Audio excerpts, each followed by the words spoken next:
E allora torniamo a parlare di economia. Saluto e la ringrazio per essere con noi Maria Teresa Maroso, presidente regionale di Ceramiche e Vetro per Confartigianato. Buongiorno Presidente, grazie per essere con noi.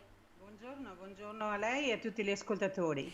Eccolo qui, un altro settore della nostra economia in grosse difficoltà. Prima di entrare nello specifico, Presidente, le chiedo di inquadrare questo settore con qualche dato sul numero, se ce l'avete, insomma, di imprese venete che appunto dedite al lavoro della ceramica, e anche per capire un po' come sono dislocate nella nostra regione. Allora, a livello regionale noi abbiamo 206 imprese con 761 dipendenti. Sono dislocate per la maggior parte nella provincia di Vicenza, ma abbiamo anche altre province come Treviso e Padova. È un settore che sta subendo gli effetti della crisi in atto, in particolar modo legata agli aumenti delle bollette, al caro bollette. Lei ieri, quando ci siamo sentite, mi ha dato dei dati davvero significativi che dimostrano come stia colpendo duro il caro bollette anche per il vostro settore, che naturalmente, insomma, fa dell'energia uno strumento necessario per la produzione. Sì, noi siamo una tra quelle attività energivore che senza gas, voglio dire, non potremo più lavorare. Di conseguenza l'importanza del costo che ha è fondamentale per la vitalità delle nostre aziende. È ovvio che ci sono stati degli aiuti anche da parte del governo, li abbiamo apprezzati, ma quello che serve a noi non è sicuramente un aiuto del tipo di 500 euro ogni 3 mesi, perché fondamentalmente la richiesta che facciamo noi è quella proprio di avere un prezzo che abbia un costo fisso, altrimenti noi non possiamo fare lo yo-yo, cioè e con i nostri clienti contrattare prima di un prezzo, poi un altro, perché abbiamo il rincaro del gas piuttosto che dell'energia. Di che rincari stiamo parlando, Presidente? Possiamo quantificarli?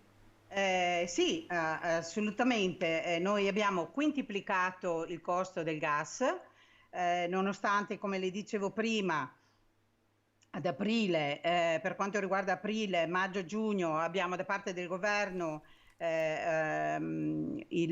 un abbassamento, diciamo, dei costi del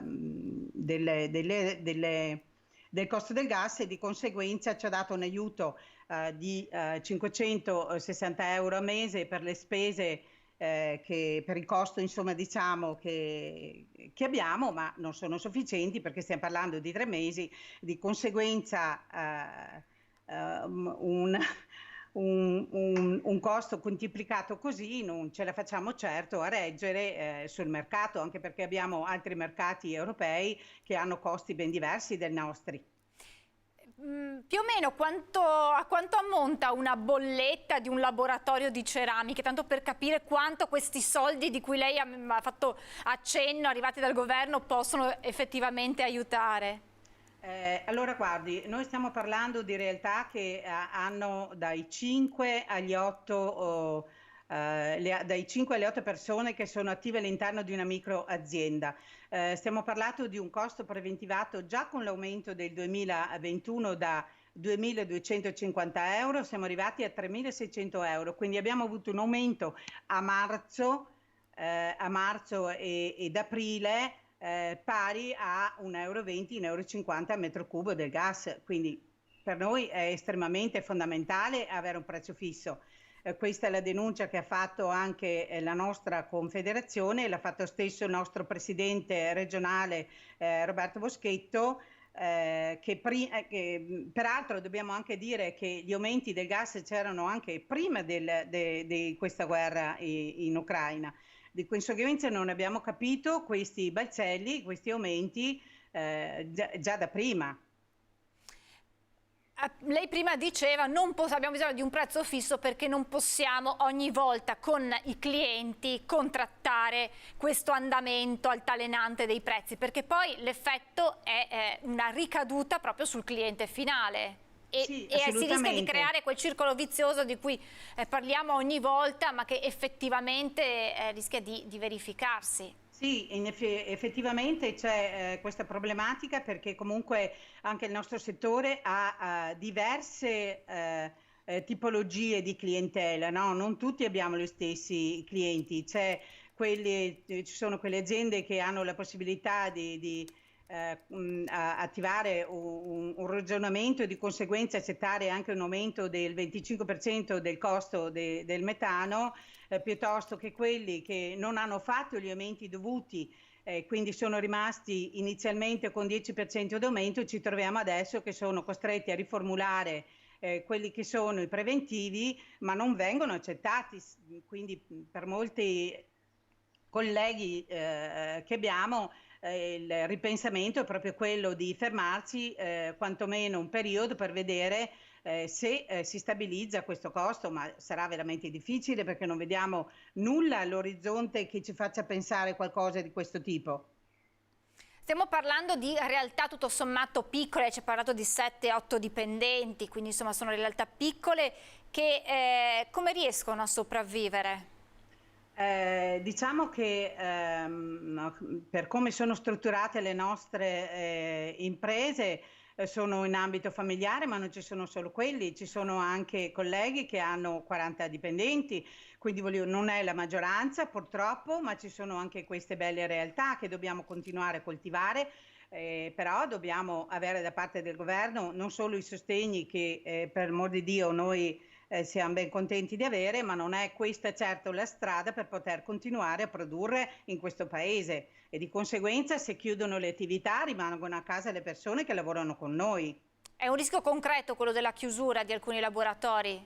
Credo di sì, per come io mi sono confrontata con i miei colleghi, perché ci sono realtà che stanno veramente pensando a questa soluzione in previsione di un autunno molto caldo, usiamo una parola così per dire che i costi non saranno sicuramente abbassati, come abbiamo visto e stiamo vedendo, ma quindi il pensiero è quello di poter vedere da qua ad ottobre o a dicembre cosa succederà e poi ripensare. Certo è che dobbiamo tener conto che chiudere un'attività non è come girare il bottone di un contatore, dobbiamo pensarci bene, ecco perché c'è questo ripensamento, ci sono voglio dire delle visioni poco chiare davanti a noi, ecco perché i ripensamenti sono questi, sono quelli di vedere se vale la pena di continuare a lavorare o decidere per una chiusura definitiva, e dobbiamo pensare che se le nostre realtà chiudono e decidono di andare per questa strada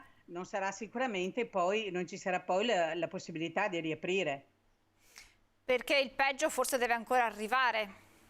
Purtroppo la prospettiva è questa, la prospettiva è quella che non vediamo una continuità e una volontà fondamentale di darci ascolto, perché credo che la nostra confederazione, la quale io rappresento, si sia spesa in modo incredibile a livello nazionale e a livello europeo, ma non abbiamo chi dà ascolto a queste necessità. Se allora vogliamo prendere delle decisioni che siano chiare per quello che riguarda il nostro settore, ma come il nostro tanti altri, dobbiamo anche avere coraggio, i politici stessi devono avere coraggio di prendere e di fare prendere delle decisioni chiare, precise e scegliere una strada che sarà pur difficile, ma quantomeno abbiamo chiarezza davanti a noi.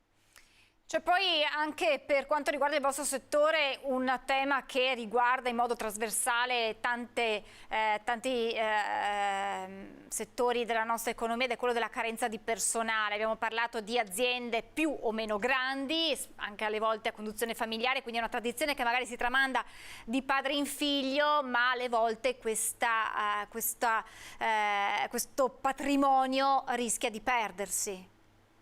Sì, effettivamente c'è la necessità di avere del personale, infatti nonostante io faccio un attimo un passo indietro, nonostante voglio dire ci sia stato la pandemia. Nel 2021 avevamo fatto un più 1,5% di assunzioni, siamo alla ricerca tuttora di personale, ma fondamentalmente dobbiamo ricominciare a tornare nelle scuole per far vedere le nostre attività, le nostre peculiarità e tenere in piedi quelle che sono le tradizioni del nostro mestiere, che a oggi, voglio dire, sono dal punto di vista anche innovate per certi versi, per quello che si può, per il nostro materiale e il nostro lavoro. Di conseguenza noi guardiamo avanti, siamo ancora molto tenaci per far sì che il nostro mestiere duri ancora tanti anni e a lungo. Voi ha detto vi siete già mossi con i vostri rappresentanti per chiedere questo costo fisso, e Sì. c'è stata qualche risposta da parte del governo?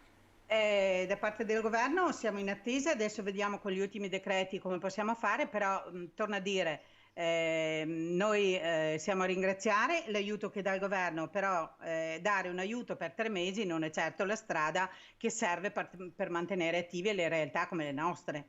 Cioè servono delle misure strutturali, non Ma una tantum, questa è. No, ma effettivamente sì, noi sappiamo, abbiamo capito, e non è da adesso, che il nostro paese non è strutturato per quanto riguarda l'autosufficienza energetica, eccetera. Ci si doveva pensare già 20 anni fa, forse già 10 anni fa, però adesso purtroppo siamo in ritardo in misura strepitosa. La cosa che si deve trovare è quella di avere un prezzo che sia un costo fisso per poter guardare avanti, per non vivere più in questa incertezza che non sappiamo nemmeno domani cosa ci ritroviamo, perché potremmo domani non avere neppure più il gas per poter accendere i forni. Perché poi rischiate di avere le commesse, ma che costi troppo farle e quindi rinunciare anche a certi lavori.